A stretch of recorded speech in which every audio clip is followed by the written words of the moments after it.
अस्सलाम वालेकुम स्टूडेंट्स आज की वीडियो में हम सेंसरी न्यूरॉन और मोटर न्यूरॉन के दरमियान कुछ मेन डिफरेंसेस देखेंगे।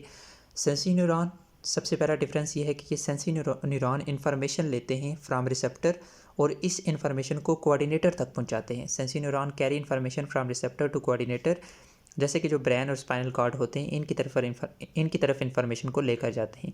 जबकि जो मोटर न्यूरॉन होते हैं वो कैरी करते हैं इन्फॉर्मेशन को from brain to body parts, यानी हमारे ब्रेन से बॉडी के डिफरेंट पार्ट्स की तरफ जो इन्फॉर्मेशन जाती है वो मोटर न्यूरॉन्स की मदद से जाती है। जो सेंसरी न्यूरॉन्स होते हैं it has one dendrite and one axon, इनके अंदर एक ही डेंड्राइड होता है और एक ही एक्सॉन होता है, जैसे कि इस डायग्राम के अंदर भी आप देख सकते हैं। जबकि जो मोटर न्यूरॉन्स होते हैं, जो टिपिकल न्यूरॉन्स बुक्स के अंदर बनाए जाते हैं ज़्यादातर वो मोटर न्यूरॉन ही बनाए जाते हैं। इट हैज़ मैनी डेंड्राइड्स, इसके अंदर बहुत सारे डेंड्राइड्स होते हैं और एक ही एक्सॉन होता है। इसके बाद जो सेंसरी न्यूरॉन्स होते हैं इनके अंदर जो डेंड्राइड होता है वो लॉन्ग होता है, they have long dendron, while जो मोटर न्यूरॉन्स होते हैं उनके अंदर बहुत सारे छोटे छोटे डेंड्राइड्स मौजूद होते हैं।